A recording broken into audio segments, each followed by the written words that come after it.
Hello students, ये channel में हम मैथमेटिक्स को रिवाइज करेंगे। वन बाय वन करके रिवाइज करते चलेंगे। पहले से ये नोट लिखा हो चुका है। अगर आप लोग चाहते हो तो नीचे दिए गए लिंक से आप ये नोट को डाउनलोड कर सकते हो। मैं बस नोट से पढ़ाऊंगा, थोड़ा फास्ट रिवीजन जैसा हो जाएगा ताकि कम समय में हम बहुत कुछ खत्म कर सकें। तो पहला चैप्टर क्लास 11 का सेट थ्योरी। तो सेट का फंडामेंटल डेफिनेशन क्या है? Set is a collection of well-defined elements. Set is a collection of well-defined elements. So well-defined elements का मतलब क्या होता है? तो जो कि अच्छी तरह से डिफाइन होगा। मान लो यहाँ पर एक एग्जाम्पल दिया गया है, all good players in Indian cricket team. मान लो किसी ने तुम्हें पूछा कि सारे good players Indian cricket team का इनका एक लिस्ट बनाओ। तो गुड मतलब किस क्राइटेरिया से गुड तुम लोग लोगे? गुड का मतलब ऐसा तो कोई डिफाइन नहीं किया गया कि जिसका रन इतने से ऊपर हो या इसने इतना विकेट लिया हो या ऐसा कुछ। गुड का कुछ क्वालिटी हम डिफाइन नहीं किए हैं, तो इसका मतलब सभी भी गुड हो सकते हैं क्योंकि एक प्लेयर तो इंडियन टीम में गया है ना। तो इसी वजह से ये एक सेट नहीं होगा।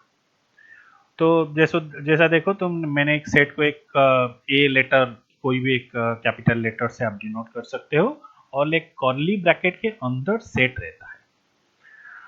तो मान लो अगर कोई तुम्हें पूछा है कि Indian all players of Indian cricket team who has taken 50 international wickets, तो यस, हम रिकॉर्ड देख के 50 इंटरनेशनल विकेट्स उसका एक हम सेट बना सकते हैं। लेकिन ऐसे ही कुछ किसी ने पूछ लिया all good players in Indian cricket team, all good authors of India, all big reports of India, what is big? तो उसका कोई पैरामीटर सिलेक्टेड नहीं है ना, तो इसीलिए ये एक सेट नहीं होगा। तो इससे पहले कि हम जाएंगे कि रिप्रेजेंटेशन ऑफ सेट, पहले ये थोड़ा 10th का रिवाइज कर लेते हैं। नेचुरल नंबर क्या होता है ना? नेचुरल नंबर तुम्हारा ये होता है कि जैसे 1 से शुरू होता है, 1 2 3 4 up to dot dot so and so, ठीक है। वो 1.5 2.5 ये सब आपके नेचुरल नंबर में नहीं आएगा। होल नंबर क्या होता है ना? ये नेचुरल नंबर में सिर्फ जीरो ऐड कर दो, क्योंकि जीरो नेचुरल नंबर में नहीं होता है, लेकिन ये होल नंबर वाला सेट में जीरो आता है। उसके बाद आता है तुम्हारा क्या ना? इंटीजर, जिसको हम जेड या आई सेट से लिखते हैं, डिनोट करते हैं। तो ये क्या होता है ना? सारे पॉजिटिव, जैसे कि तुम देखो होल नंबर में जो जो तुमने लिए 1 2 3 4 इंक्लूडिंग जीरो, ये सब रहता है। और नेगेटिव नंबर्स भी रहता है, -1 -2 -3 -4 ऑल। लेकिन कोई भी फ्रैक्शन मान लो 1.5 2.5, ये सब आपके इंटीजर सेट में नहीं आता है। तो उसके बाद तुम देखो और एक मिलेगा तुम्हें रेशनल नंबर। रेशनल नंबर जिसको आप क्यू बोलते हो, तो ये p बाई क्यू के फॉर्मेट में होता है, provided this q is not equal to zero. Another इसका कैरेक्टरिस्टिक क्या होता है ना? ये p और q दोनों इंटीजर होना चाहिए। वो पॉजिटिव हो सकते हैं, नेगेटिव हो सकते हैं। इसका मतलब ये इंटीजर के सेट में आना चाहते हैं। तो मान लो 2/3 3/4, तो इसका मतलब क्या है? ये नोटेशन तुमको पता होगा। इसको अगर हम डेसिमल पॉइंट में रिप्रेजेंट करते हैं तो ये क्या आएगा? 0.66666। आइदर ये टर्मिनेट हो जाएगा, अगर ये नहीं टर्मिनेट होता है तो ये एक रिपीटिव फैशन को फॉलो करेगा, जिसको आप 0.6 बार ऐसा ही करके कुछ लिख सकते हो। तुम कोई भी अलग अलग भी एग्जाम्पल ले सकते हो, जैसे 2/3 का लगा अगर हम लेंगे कि 4/5, 4/5 इफ विल टेक, तो 4/5 का मतलब क्या होगा? तो 4/5 का मतलब होगा ये आपका 0.8। तो 0.8, yes you can say that it is a rational number, क्योंकि टर्मिनेट हो जाता है। लेकिन ये टर्मिनेट नहीं होता है, बट ये रिपीटिव फैशन और रिपीटिव मैनर में चलता रहता है। उसके बाद क्या आता है ना? Irrational number. तो बेसिकली इसको हम क्यू का कॉम्प्लीमेंट बोलते हैं, ठीक है। तो ये क्या होता है ना? पाई √3 पाई का मतलब क्या होता है? 22/7। Pi value is not 22/7, but one approximate value use to take pi means 22/7। So 3.141। Generally mathematics में हम ये 3 डिजिट के बाद हम टर्मिनेट कर देते हैं, बट एक्चुअली ये नंबर जो इसको अगर तुम फिर फर्दर कैलकुलेट करोगे तो ये आगे आगे आगे चलता रहेगा और कोई भी पैटर्न ये फॉलो नहीं करेगा। तो इसीलिए ये आ जाएगा आपका इरेशनल नंबर। √3 √2 एक ई फॉर एक्सपोनेंशियल, तो उसी का हम सब 3 डेसिमल पॉइंट्स तक लेते हैं कैलकुलेशन में, उसके बाद हम इसको इग्नोर करते हैं। तो ये टाइप का नंबर आएगा आपका इरेशनल नंबर में। और एक आता है रियल नंबर। रियल नंबर मतलब क्या है, ये तुम्हारा रेशनल इरेशनल सब कुछ आपका आ जाएगा किसके अंदर, रियल नंबर में। तो इसीलिए हम इसको माइनस इन्फिनिटी से इन्फिनिटी तक की कोई भी वैल्यू ले लो, इसको हम रियल नंबर बोलते हैं। ठीक है। अच्छा, तो चलो सेट को रिप्रेजेंट हम करते हैं। कैसे रिप्रेजेंट करते हैं? बेसिकली सेट का रिप्रेजेंटेशन दो फॉर्म में होता है। सेट बिल्डर फॉर्म एक पहला वाला है, दूसरा वाला आपका है रोस्टर फॉर्म, और जिसको आप लोग टाबुलर फॉर्म भी बोल सकते हो, टाबुलर फॉर्म भी बोल सकते हो। तो यहाँ पे क्या होता है ना, देखो टाबुलर फॉर्म का मतलब क्या है, वही मैंने एक सेट ए, मान लो एक सेट ए ले लिया, एक कर्ली ब्रैकेट दे दिया, तो जो जो एलिमेंट मुझे ये सेट में चाहिए वो सब एलिमेंट इंडिविजुअली सेट में रहता है। जैसे कि 1 2 3 4 5 सब एलिमेंट इंडिविजुअली है। इसका मतलब ये नहीं है कि सिर्फ नंबर चाहिए। मान लो वही जो मैं एग्जांपल पहले दे रहा था, सारे बिग रिवर्स मतलब हम सारे बिग रिवर्स, तो वो तो एक सेट ही नहीं होगा। मान लो मैं ऐसा एक डिनोट करता हूँ कि जिसका जो जो उन नदियों का सेट मुझे चाहिए और उन रिवर्स का सेट मुझे चाहिए जिसका लेंथ 50 किलोमीटर से ज्यादा हो। तो हाँ, अब हम लिस्ट बना सकते हैं, ये मेरा एक सेट आ जाएगा। तो सारे एलिमेंट्स को मैं कमा कमा कमा कमा देकर ऐसे लिख सकता हूं। तो ये आ गया रोस्टर फॉर्म, कुछ कुछ बुक्स में भी इसको टाबुलर फॉर्म भी बुलाते हैं। लेकिन सेट बिल्डर फॉर्म क्या होता है ना, सेट बिल्डर फॉर्म में हम एक नोटेशन से रिप्रेजेंट करते हैं। जैसे देखो ये क्या हो गया तुम्हारा 1 2 3 4 5, ये जो सेट का एलिमेंट्स है ये आ गया आपका नेचुरल नंबर में। तो हम इसको लैंग्वेज में कैसे लिखेंगे, इसका एक फॉर्मेट है। मान लो सभी एलिमेंट्स को मैंने डिनोट किया x के नाम से। तो a में क्या है ना, सिर्फ x है, लेकिन x क्या है ना, x is a natural number which is less than equal to 5।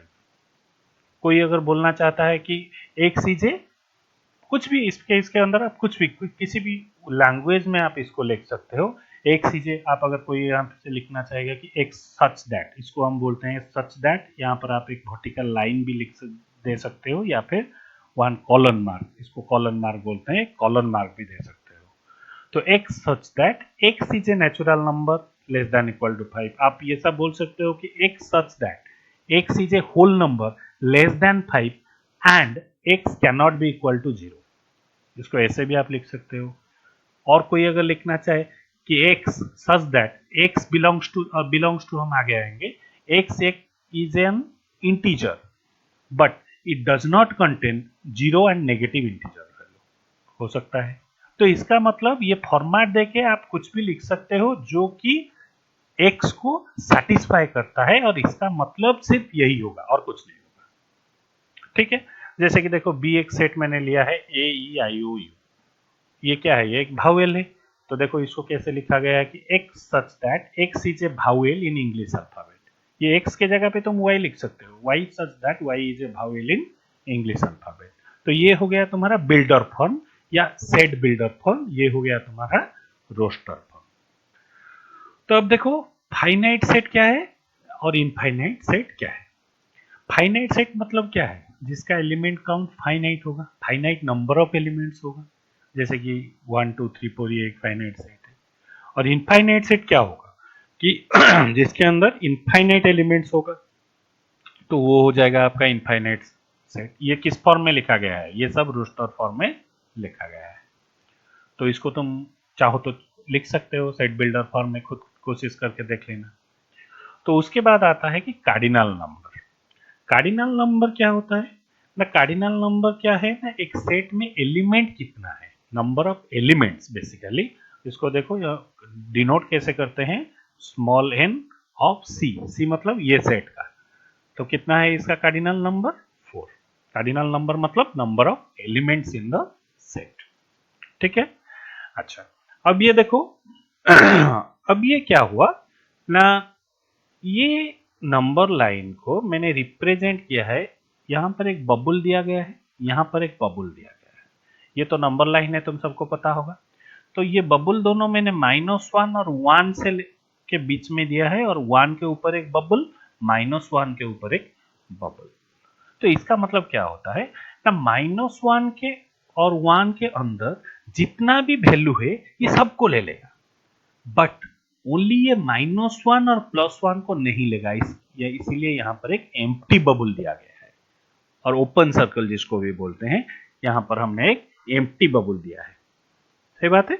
अच्छा, तो इसको देखो कैसे लिखा गया है कि एक्चुअली ये क्या है कि x कोई भी वैल्यू -1 और 1 के बीच में है, लेकिन -1 और 1 दोनों खुद नहीं है। बीच का मतलब क्या है कि x belongs to any real number. तो इसको अगर हम सेट बिल्डर फॉर्म में लिखेंगे तो कैसे लिखेंगे? मान लो ये एक सेट है x सच दैट x क्या है? x is A element between -1 to 1, -1 less then x less then 1, और ये x क्या होता है?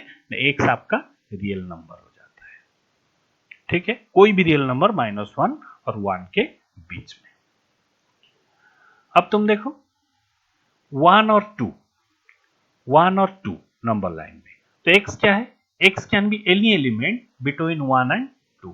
x can be any element between 1 and 2, but 1 and 2 both are not included. तो इसको देखो हम कैसे लिखे हैं? x can be any element between 1 and 2, x belongs to R. तो इसको और एक भी तरीका है लिखने के लिए, इंटरवल जिसे हम बोलते हैं। इंटरवल मतलब ब्रैकेट देके हम लिख सकते हैं 1,2।